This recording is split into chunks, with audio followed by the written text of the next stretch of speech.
right around the corner. It is here. The Road to Indy has arrived at the Indianapolis Motor Speedway, and we are live here on ESPN. Hi, everyone. I'm Bob Jenkins. Welcome to our final Road to Indy program. Another exciting month of May is here. So many issues to deal with, so many great stories to talk about as the month of May rolls around in 1994. But, of course, the Road to Indy ends here. It certainly does not begin here. 3 races have been held so far in the 1994 season. Let's take a look at what happened in those events. The Road to Indy began here on a rainy afternoon in Surfers Paradise, Australia. Nigel Mansell and Michael Andretti comprised the front row, and it didn't take long for the expected rivalry to heat up. Nigel tried to crowd me over into the wall on the first start, and I backed out of it, then they threw the yellow, so we didn't get a start. I went to Nigel and I said, you know, don't be doing that, because if you do, I'm not going to back off next time, then we're going to have a big mess. And then he said some unpleasant things to me, and then I just responded by just saying, don't do it, and then we won't have a problem. Michael and his new Reynard dominated from start to finish. And despite this mid-race spin on an increasingly wet track, Andretti's new Reynard chassis took the licking and kept on ticking. Michael cruising to victory in his first race back on the IndyCar circuit. To me, it was one of my most memorable races, for sure. I think probably my most memorable was 91 when I won the championship at Laguna Seca by winning the race and everything. But this one rates right next to that one, I believe. Chip, let's clear something up right off the top. This was not your first win as an owner. No, it's people say that, but they forget that I owned Patrick Racing for a couple of years in '88 and '89 with Emerson driving, and but the first win, I guess, for the team as it's configured now. Making the win even more difficult was the fact that with the long delays, the race had to be called 10 laps early on account of darkness. It was tough. I mean, you couldn't see the last few laps, and I was taking it very easy, being very cautious, just making sure that I had enough gap over Emerson to finish and not make a mistake. We could have gone another lap, I don't think, safely, so I think the call to shorten the race was really a good one. The lights were on again in Phoenix, Arizona, as the second race of the young IndyCar season got underway under the bright and sunny skies at Phoenix International Raceway. Team Penske sorted out their electrical problems from Australia and was ready to make their presence felt. Paul Tracy sat on the pole on the newly paved 1-mile oval, setting a new track record in the process. It's nice to be on the pole. I'd like to qualify on the pole for my first, oval race, but if we can't get it, I know the car's working well, and we'll just look forward to, getting set up for the race. Rookie Jacques Villeneuve surprised most with a front row start. But it was Tracy that led the first 10 laps. On lap 62, Hiro Matsushita made contact with Teo Fabi in turn 4, eliminating leader Paul Tracy as well in the process. As the debris was untangled, Jacques Villeneuve, unaware of what was going on up ahead of him, crashed hard into Hiro's disabled machine. Amazingly, no one was seriously injured, and Emerson Fittipaldi assumed the lead. On lap 165, Mario Andretti's ill-handling machine crashed in turn 3, eliminating son Michael in the process. With the long delay for the accident cleanup, Emerson Fittipaldi took the victory in something less than record time, with Penske teammate Al Unser Jr. finishing second. It was just a good run all day. We brought Al in there at the end because he said he picked up a big push and he'd run through a bunch of Mario stuff, so he couldn't take a chance, but Emerson had a super drive. Well, it's a big win. It's first time I win in Phoenix. I was looking for a win in Phoenix for a long time, and it was a very tense race. I mean, I was up on my feet all the time, and it was an incredible race. I'm very pleased, and our junior did a beautiful job. He definitely had the better car today, but 1-2 finish for the Marlboro Team Penske. It's super. One fan very interested in the outcome was Emerson Fittipaldi's longtime friend, ex-Beatle George Harrison, who found oval racing somewhat unusual. It's exciting on the oval in a kind of strange way. I find it's slightly bizarre, just going round and round, on especially the mile oval. It kind of makes you dizzy just watching, let alone driving the car. And the kind of yellows, I think they invent the yellow flag so people like us can go and make a cup of tea, have a sandwich, and not miss any of the race. The super team domination continued in Long Beach as the 3 Penske drivers lined up 1 through 3 for the start. On lap 21, pole sitter Tracy spun, collecting Mike Groff in the process. Groff was eliminated. It would be the first of 4 such spins for Tracy on the afternoon. On lap 39, Jacques Villeneuve collected an unwanted passenger, but stayed in the race. Some of the Penske drivers were experiencing gearbox problems, and on lap 63, Immo slowed down, putting Al Unser Jr. into the lead. Unser held on to capture his 5th victory at Long Beach, the most in the history of the race, doing so in record speed. Nigel Mansell captured 2nd, while Robbie Gordon finished 3rd. The point standings then, as the teams enter the month of May for the world's biggest race, remain tight. Team Penske runs 1 and 2, with Nigel Mansell, Michael Andretti, and the surprising Stefan Johansson rounding out the top 5. The second 5 looks like this, with Mario Andretti still making noise in this, his final season.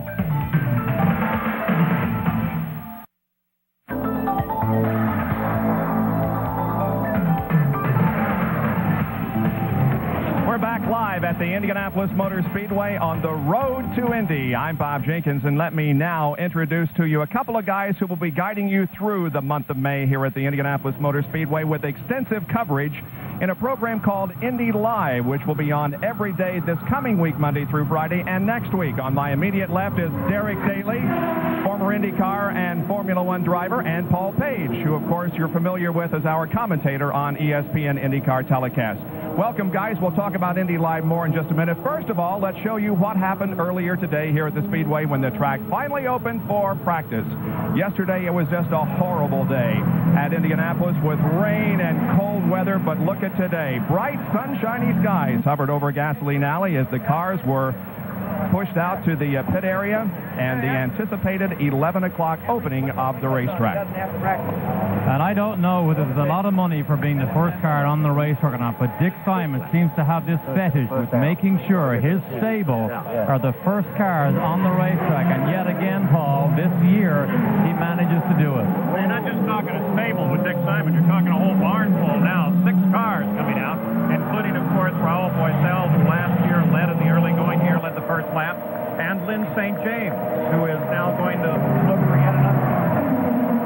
And the ladies got to lead Indianapolis for the first time because Lynn St. James was at the head of the pack as the first cars took their very slow lap of the Speedway this morning. And a tremendous crowd on hand anticipating the beginning of another month of May here in Indianapolis. It's been quite a busy day, and as a matter of fact, Michael Andretti was one of the early drivers out. Michael, of course, is back here at the Speedway this year after being absent because of his Formula One commitment, so he's anxious to get back there and work up to speed. He's already up to 223.769 miles an hour.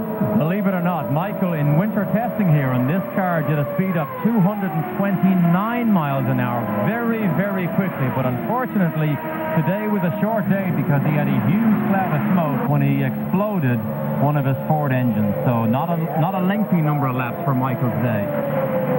So that'll lead us to the question that'll be asked all month: what engines will survive, what will not? Of course, this is a Ford engine in this Reynard chassis, and as you suggested, Derek, when it let go, it really let go, and that's the kind of thing that everyone keeps track of. Who went, what kind of combination were they running when it happened?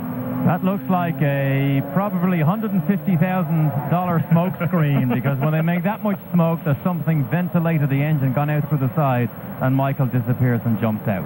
Well, as we come back live here, we are yellow once again, under a yellow condition. Nothing serious on the racetrack, but the inspectors have gone out to see it. As you mentioned, there are so many issues to deal with here. We mentioned the reliability of the Ford engine, but certainly I think the question on a lot of people's mind, how about the reliability of the new Mercedes engine that Roger Penske will be running? And that is the number one question I think everybody's going to ask this month of May, because this is such a new engine. Very seldom you actually have an engine this new that somebody makes a commitment to bring all 3 of his cars, star drivers, here with a total new design of engine.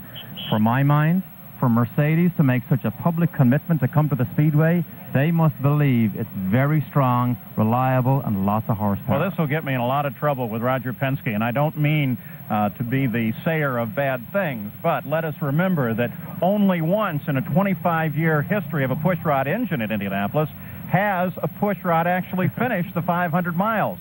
And secondly, no brand new engine has ever won the Indianapolis 500. And of course, we should say, now you mentioned stock block. This is the new design of engine that fits into the new rule package that USAC introduced, a 209 engine, pushrod 2-valve engine, which Roger Penske and Mercedes have taken advantage of the new rule. So more properly, it's a purpose-built engine rather than a stock one, right, with a pushrod. Well, the speeds have been rather quick here already, with several drivers already above 220 miles an hour, and they're going as fast as 224 already here in the very, very first practice session. Scott Brayton with the quickest, as a matter of fact, 224.5. Roberto Guerrero, who is the track record holder at 223.8.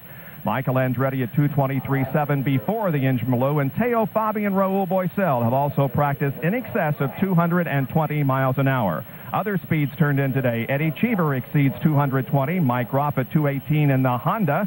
Scott Sharp at 218.8. There's Paul Tracy in one of Roger Penske's cars at 217.5, and Bobby Rahal in the other Honda engine at 217.307. Well, again, we are live here at the Indianapolis Motor Speedway on the road to Indy. We are under caution right now. We'll be back to take a look at the chassis that have shown up here this year in just a moment.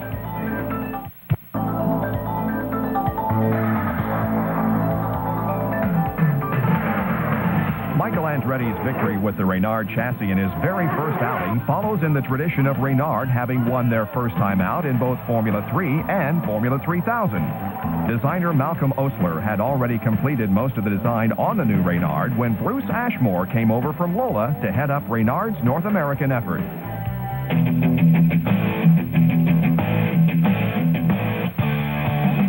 For one thing, the Reynard front end looks a lot different than the Lola.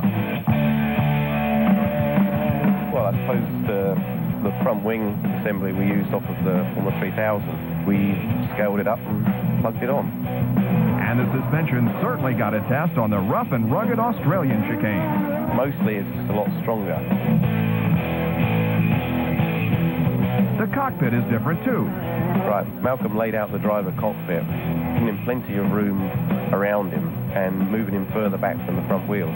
He looked at the way the rules were written and optimized the driver's safety cell as far as he could. And then we worked on the aerodynamics from there.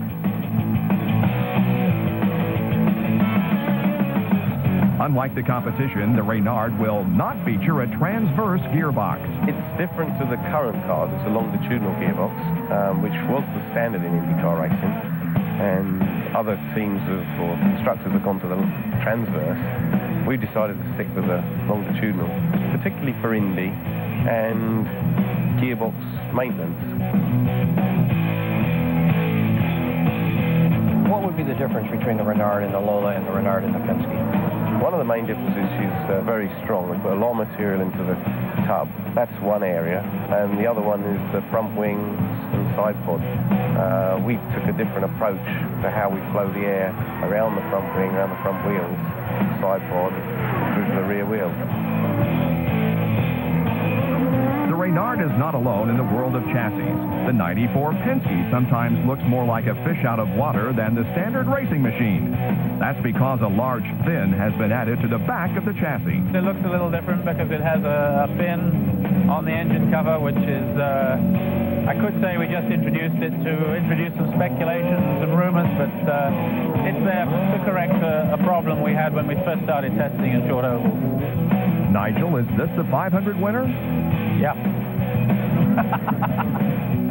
The Lola chassis has been around for a long time now, but it too has changed significantly for 1994. Car owner Derek Walker. The biggest difference in the Lola chassis is the fact that it's all carbon this year. We've been forced to go back and do a lot more work to make the chassis stronger, and with the new rules every year, you know, they try to get the limits a little higher so that the car will stand more of an impact. The cars are very, very close, which is a great show for the fans. There's nobody really got a domination. You know, Nigel Mansell walks on water some days, the next days he's just like the rest of the guys.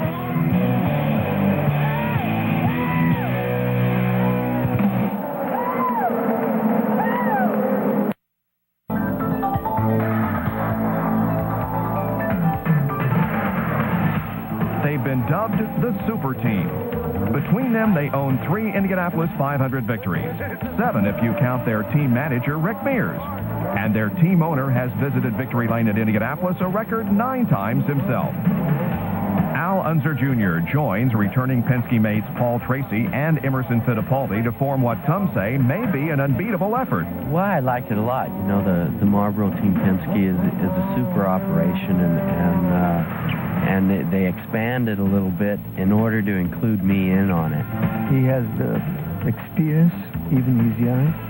He has the maturity that needs to perform. And I'm sure we're going to have a great team together. I'm really happy to have Al Jr. on my team. While the idea of a three-man team is something that not everyone agrees with, for this group of proven winners, it seems to be working. If there's one guy who knows how to run a three-car team, it's Roger. Rick is going to be working with me, four-time winner. Emerson's a two-time winner. Al's won the race. A lot of knowledge to tap into there. And I think we're going to have a really strong team in Indianapolis, and I'm really looking forward to getting there. Being labeled as a super team can be a lot of pressure to live up to, even for a group of champions. But for Little Al, Paul Tracy, and Emerson Fittipaldi, it's a challenge they're ready for. It's a nice title, but to stay there a super team, we have to work really hard. And we have the people, we have the experience, and we have the potential to be a super team, and I hope we can perform as a super team. Coming back with Roger is definitely an advantage at Indy. The level of commitment that this man has towards winning the Indy 500, I have not seen with anybody else. With Team Penske looking strong already, they may get even better.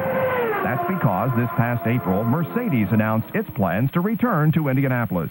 In 1915, Ralph De Palma crossed the finish line first at the Brickyard, averaging almost 90 miles an hour with the aid of Mercedes power. For 1994, Mercedes returns to Indy. The new Mercedes-Benz pushrod engine, developed by Mercedes-Benz partner Ilmor Engineering, will be used exclusively by Team Penske at this year's 500-mile race. Today, Mercedes, Ilmor, and Penske are partners in the engine company. Originally, we had the idea to start in 1995. Now, this special opportunity came up. We are very glad to have a chance of making use of that. We are all excited, and we expect a lot for May 29th. The Mercedes is supposedly quick, and like the Buick, now Menard engines, the Mercedes-Benz will be running 55 inches of boost at Indianapolis, but even that has never guaranteed success at the Brickyard. Now, I don't come to Indianapolis counting on dropping out at 100 laps. I've been there. I know what that feels like. So it's important for everyone to know in this room that this engine has to have the durability. We understand that. For the drivers that comprise the super team, the new Mercedes engine, while unproven, is exciting nevertheless. I'm very excited. I think for the fans and everybody, there's something new to cheer for. It's a move that to try to be competitive. We came here and put air jacks on. We were ones to come here and put wings on the cars. We ran really V8s to start with. This is again part of our, I think, the operation. We want to be first. This team sets the standard, and it's a perfect example right here. While Team Penske will debut the new Mercedes mount this May, the Ray Hall Hogan team will feature its own bride of sorts as Honda throws its competitive hat into the ring. So far, the results have been mixed, with Honda teammate Mike Groff's sixth-place showing in Phoenix the team's best finish to date. Still, for a new program such as this, it's a learning curve, and the future looks bright. It's not easy. I think other manufacturers that have come in the past, from Europe in particular, thought it was, and they failed. I think at least with Honda, they understand that there's a definite sort of, there are nuances and there are little inside things that make the difference that they're going to have to learn. I have no doubt about the commitment that Honda and its people are making, and in the long run, that's going to make the difference. A year ago at Indianapolis, 6 of the top 7 finishers were powered by Ford mounts. Only the winner, Emerson Fittipaldi, managed to break the Ford stranglehold on race day using Chevy C power. The Chevrolet engine no longer exists, at least in name. Now known as the Ilmor, Chevrolet has decided to concentrate on the consumer automobile business, choosing to stay out of a bidding war for the nameplate. As a result, Chevrolet has removed itself from IndyCar racing for 1994. We had a tremendous run. When you look at the championships, no one's beaten us for a long, long time at Indy. The Drivers' Championship has flowed to us a number of times over the last few years. It's been a very successful program, but quite clearly it comes down to a question of economics and whether or not you can afford to compete at the level you have been able to compete and still make economic sense for a car company. Also on the horizon for 1995, the Toyota program, set to emerge on Indianapolis under the guidance of Indy veteran Dan Gurney. Indeed, from a competition standpoint, the list of challengers has never appeared stronger.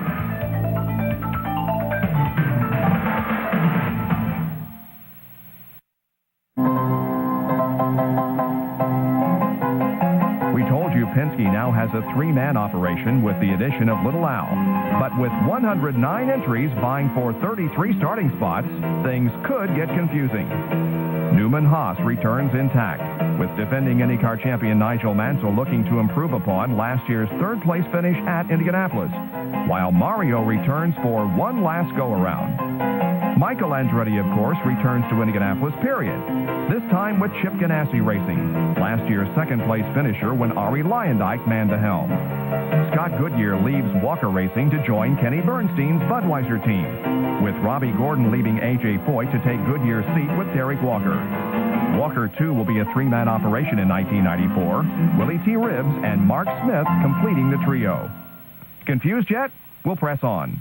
Roberto Guerrero, Indy's 1992 record-setting pole sitter, is out with Bernstein, but in with Pagan Racing. I think it should be a very solid team, and I'm really looking forward to working with great people and hopefully have a really good month of May.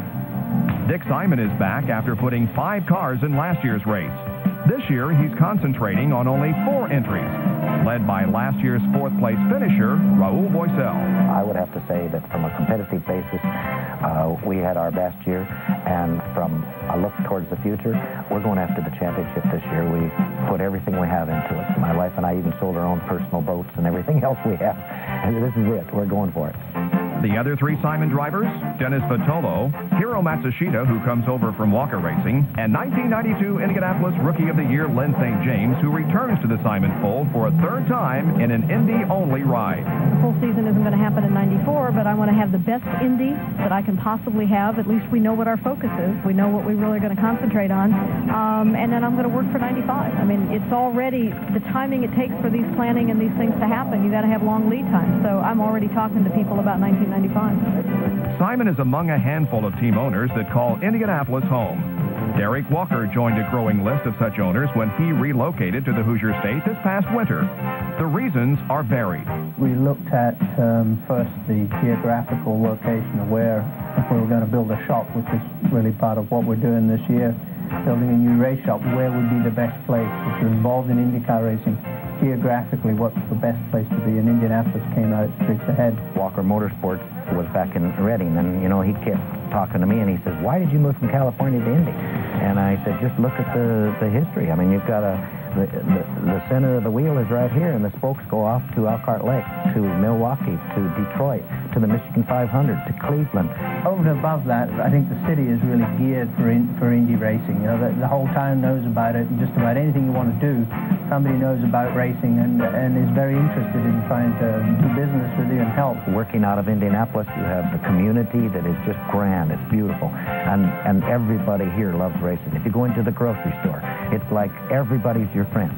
Another Indianapolis-based team is the Tony Bettenhausen stable, who returns to Indy with Stefan Johansson behind the wheel in a year-old Penske. Veteran Gary Bettenhausen switched teams only last week, joining brother Tony after a lengthy stint with John Menard.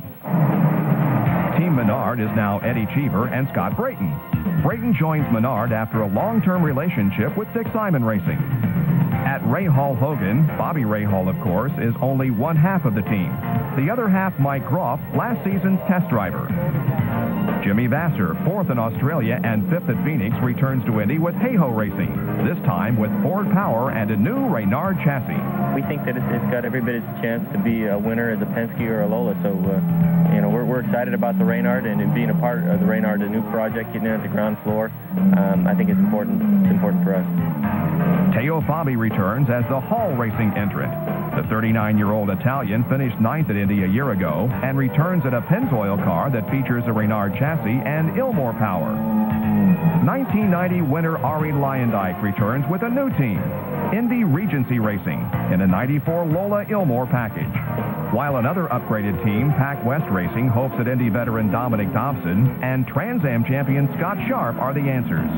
Dobson finished 23rd a year ago with the old Galmer chassis, but this year both he and Sharp will feature Lolas with Ford power. Sharp, meanwhile, has a long list of rookies hoping to replace Nigel Mansell as last season's Indy Rookie of the Year. Definitely Rookie of the Year there, and definitely a top 10 finish. Besides that, I think I got to see how comfortable I get with the place before I say anything else. Another Indianapolis rookie, Adrian Fernandez, will pilot the Gallus effort this May at the Brickyard. Fernandez, the 1992 Indy Lights Rookie of the Year, competed in several races for Gallus in 1993. But the Brickyard will be a whole new challenge. It's always tough to learn new tracks, but I feel good in the ovals, and if I take my time and learn step by step, I think we will be able to be good. Jacques Villeneuve is yet another rookie hoping to engrave his face upon the Borg-Warner Trophy in 1994. Villeneuve runs for a new team, Forsyth Green Racing, under the direction of veteran Barry Green. This is a tough year to come to IndyCar racing because there's a lot of competition. Yeah, competition is very high, but that's great because it's the best way to learn. While rookies are plentiful, so are the returning veterans. Al Unser Sr. is back to try for his record 5th win, this time with AMS Racing, another new team. Meanwhile, the strange case of John Andretti. John has run Indy quite a few times. In 1994, he'll do so again, this time for Jonathan Bird, A.J. Foyt Racing, in a new 94 Lola with Ford power. But in a change of pace, Andretti will also attempt to run NASCAR's Charlotte 600-mile race later that day. Because it's possible, we want to be able to try to do it, and I'll work out real hard and try to do all the right things so that I'm ready to go 1,100 miles in a day. I'll be on fire if I get in that other race and I won the Indy 500. The road to Indy will continue in a moment.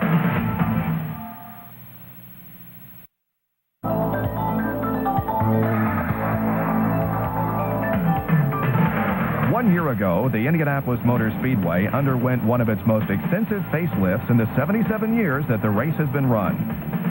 One major change to the track itself involved the new warm-up lanes on the north and south ends of the racing surface, making entering and exiting the pits easier and safer. Additionally, a 30-inch wide warning strip of recessed grooves, or rumble strips if you will, was added to remind drivers to stay above the white line when entering the corners, while a grass buffer was adjoined to separate the track from the warm-up lanes. Driver concerns prior to the race were that not only would the cars be slowed down by the new, narrower track, but that there would be no place to pass on race day. Passing, while perhaps more difficult, certainly was abundant. And on lap 184, both Arie Luyendyk and Emerson Fittipaldi pulled off one of the most exciting moves in recent Speedway memory, passing then-leader Nigel Mansell into Turn 1.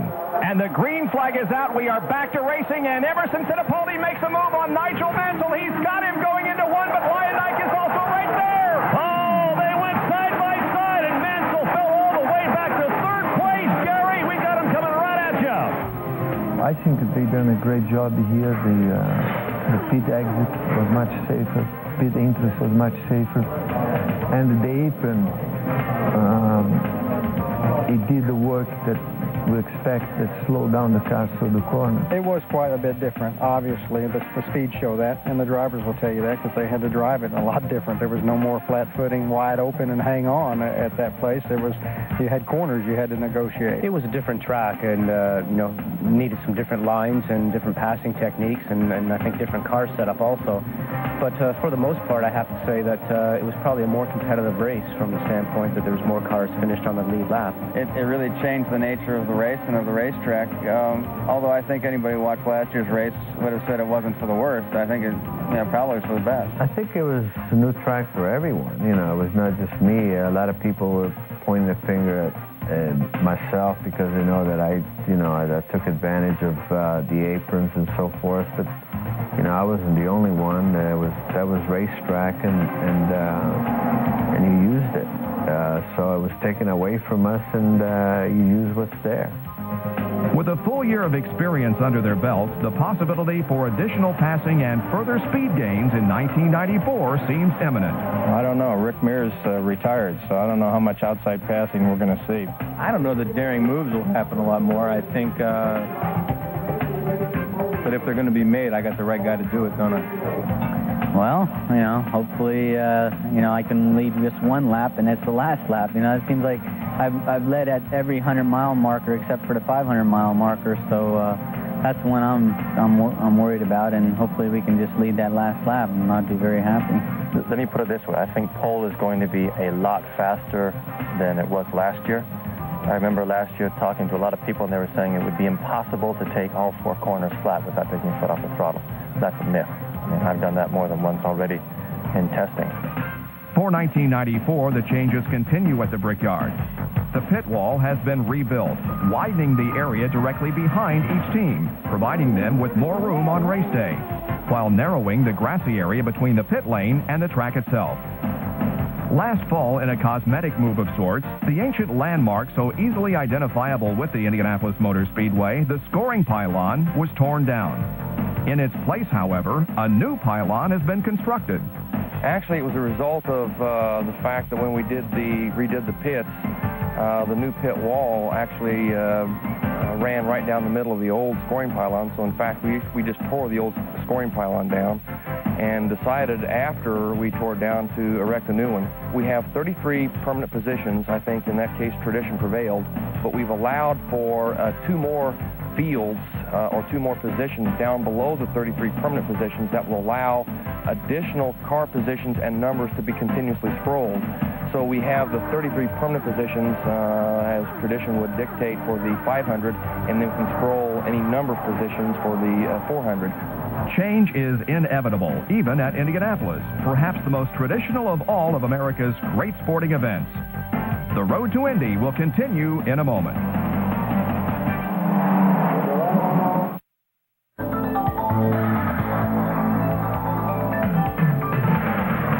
One of the biggest events of the month of May is the farewell performance of one of Indy's all-time greatest, Mario Andretti. He came to Indianapolis in 1965 as a highly touted rookie, placing 3rd in the 500-mile race that season, while winning Rookie of the Year honors. 4 years later, in 1969, he would capture his only win alongside Andy Granatelli. The '69 victory was thought to be the first of many more for Andretti, but it was not to be, as the next 25 years produced more than its share of heartaches. Still, the lack of another victory here at Indianapolis has not diminished Andretti in the eyes of his contemporaries. You talked about my luck there. I mean, his luck is just as bad. You know, he's led so many laps. I think he's 2nd or 3rd on the all-time laps led, and he only won 1 race. Well, first of all, I'd like to say, you know, Mario and I have had a long career together. He's been with me longer than he has with anyone else. I think this is our 12th year, if I'm not mistaken. And it's been a good relationship. There's been some good days and bad days for both of us. Everything that Mario drove, he was quick and he won all over the world.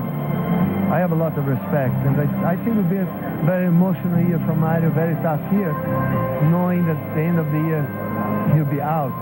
I could never do that. The day I retire like Rick did. He's a fierce competitor. You know, even now after all these years, he still seems as motivated as he ever was. And I mean, he's undoubtedly one of the greatest champions the sport has ever had. He's a great hero. There's no doubt that Mario, I think, has really been a hero to everybody in motor racing. I mean, he really is the epitome of IndyCar racing and really the sport of motor racing. To know you're running on the same track at the same time with your hero and a legend and one of the greatest drivers in history does a lot for you and your motivation. And from when you started, I mean, this is the way you started, this is how you remember it as a child, and you wanted to do this all your life and race with this man, and it does a lot for you. Will you miss it when he's gone? Mario will never be gone. Mario will always be here. And here's the checkered flag. Petvadan holds it and waves it for Mario Andretti, winner of the 1969 500-mile race. The stories surrounding that 69 race are fascinating, as was that particular year in American history itself. ESPN and Telex Sports are proud to present a very special look back at that 1969 race some 25 years later in a one-hour special entitled Indy 69, Flight of the Hawk. Long-forgotten archive film clips, along with moving comments from the participants, help make this a very special piece of history. Indy 69, Flight of the Hawk, will be broadcast the night before the race, Saturday, May 28th at 5 o'clock Eastern, right here on ESPN.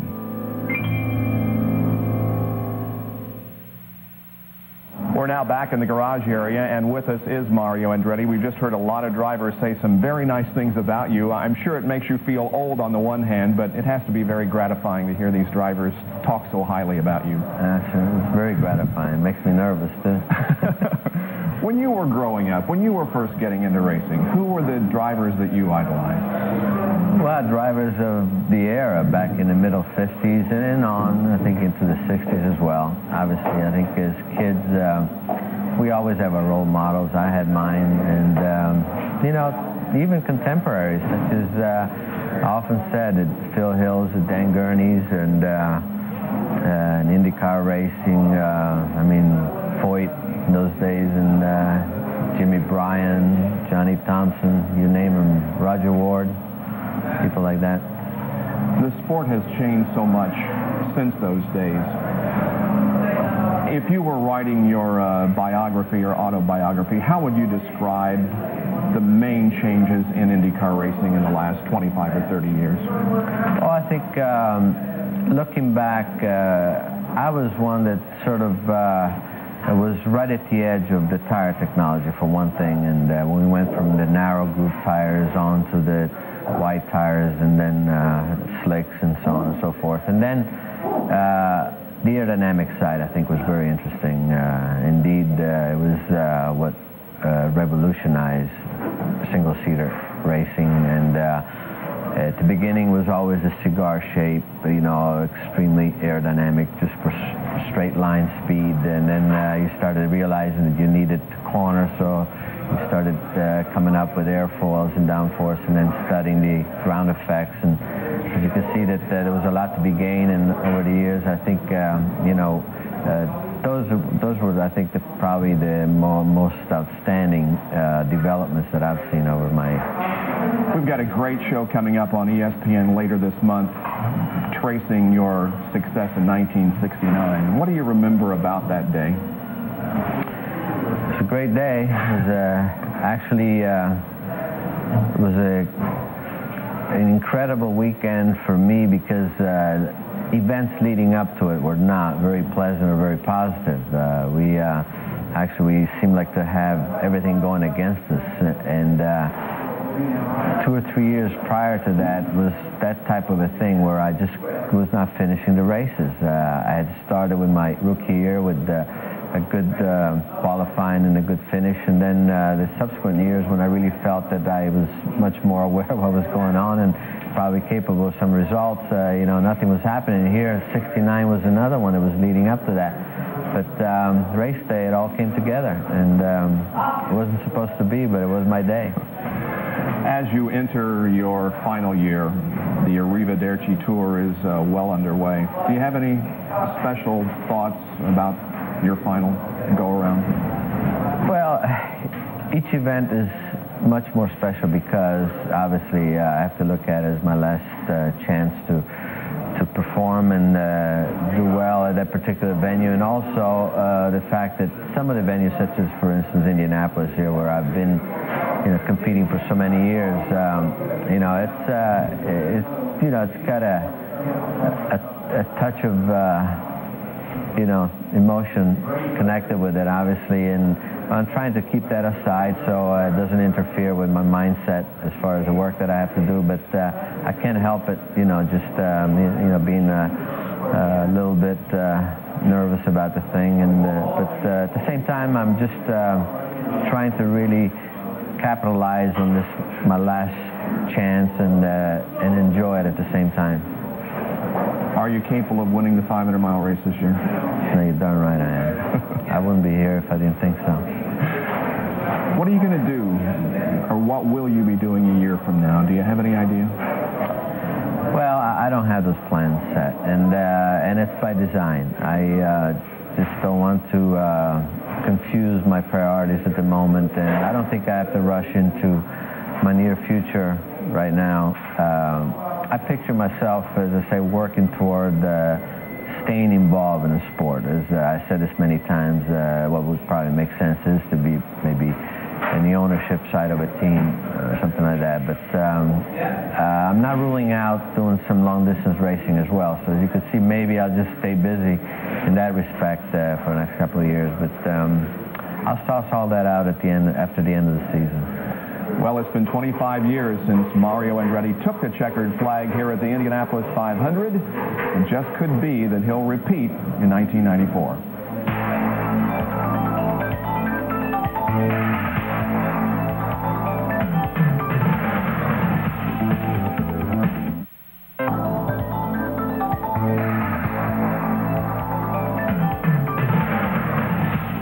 Back live at the Indianapolis Motor Speedway on the first day of practice for this year's 500-mile race, with yesterday having been rained out. I'm Bob Jenkins, and there isn't a whole lot of activity on the track right now. We expect happy hour in about 35 minutes from right now. Mario Andretti is out on the racetrack testing.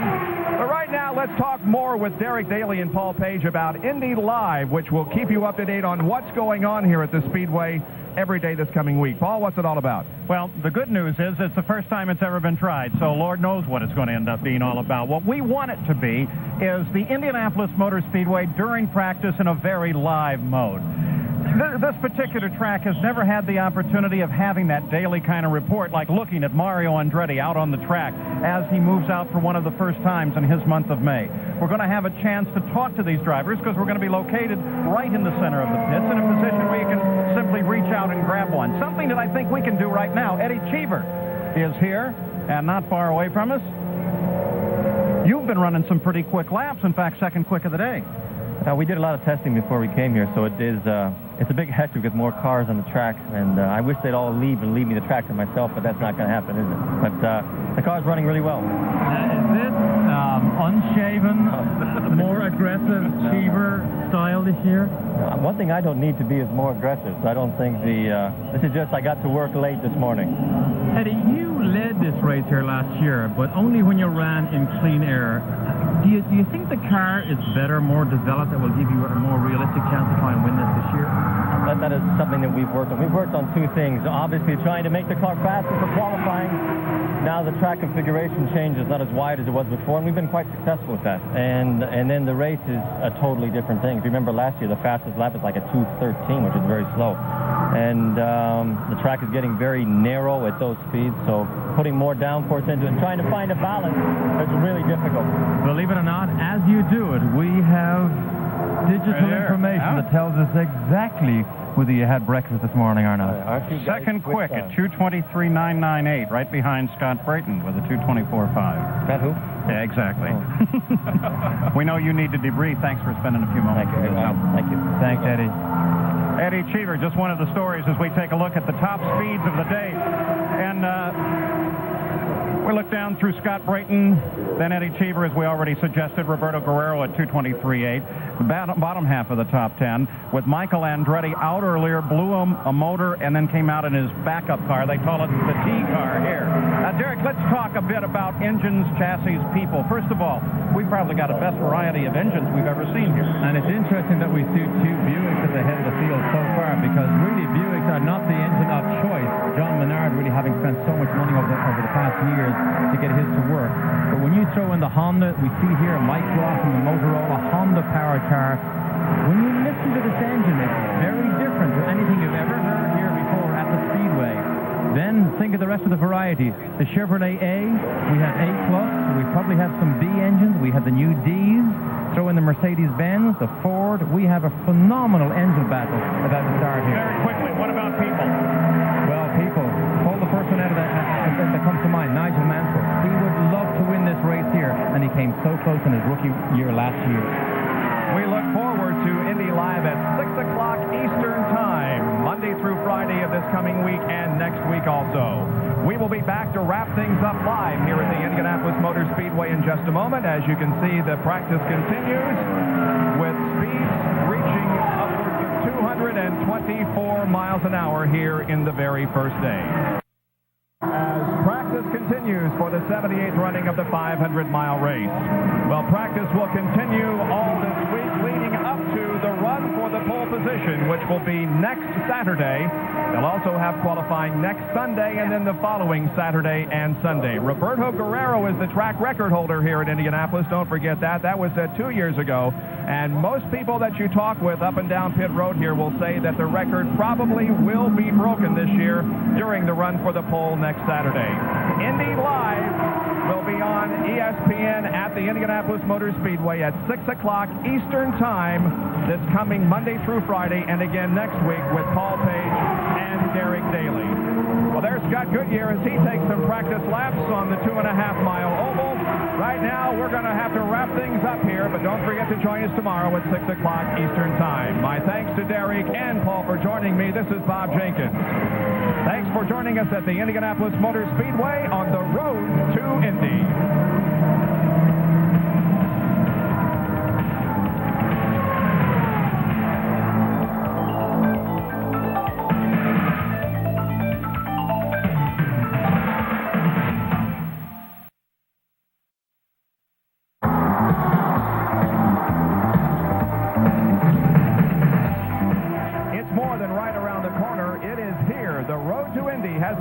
At the Indianapolis Motor Speedway, and we are live here on ESPN. Hi, everyone. I'm Bob Jenkins. Welcome to our final Road to Indy program. Another exciting month of May is here. So many issues to deal with, so many great stories to talk about as the month of May rolls around in 1994. But, of course, the Road to Indy ends here. It certainly does not begin here. 3 races have been held so far in the 1994 season. Let's take a look at what happened in those events.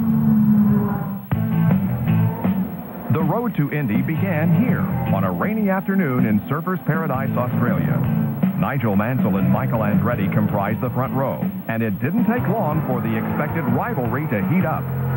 Nigel tried to crowd me over into the wall on the first start, and I backed out of it, then they threw the yellow, so we didn't get a start.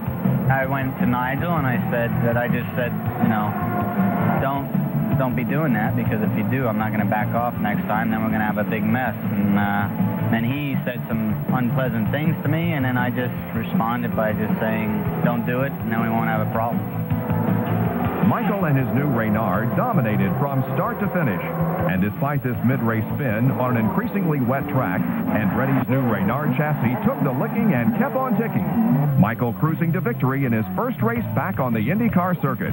To me, it was one of my most memorable races, for sure. I think probably my most memorable was 91 when I won the championship at Laguna Seca by winning the race and everything. But this one rates right next to that one, I believe. Chip, let's clear something up right off the top. This was not your first win as an owner.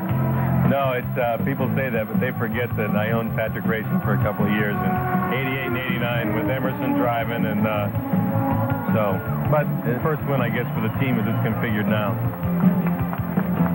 Making the win even more difficult was the fact that with the long delays, the race had to be called 10 laps early on account of darkness. Friend, ex-Beatle George Harrison, who found oval racing somewhat unusual. It's exciting on the oval in a kind of strange way. I find it's slightly bizarre, you know, just going round and round, on especially the mile oval. It kind of makes you dizzy just watching, let alone driving the car. And the kind of yellows, I think they invent the yellow flag so people like us can go and make a cup of tea, have a sandwich, and not miss any of the race. The super team domination continued in Long Beach as the 3 Penske drivers lined up 1 through 3 for the start. On lap 21, pole sitter Tracy spun, collecting Mike Groff in the process. Groff was eliminated. It would be the first of 4 such spins for Tracy on the afternoon.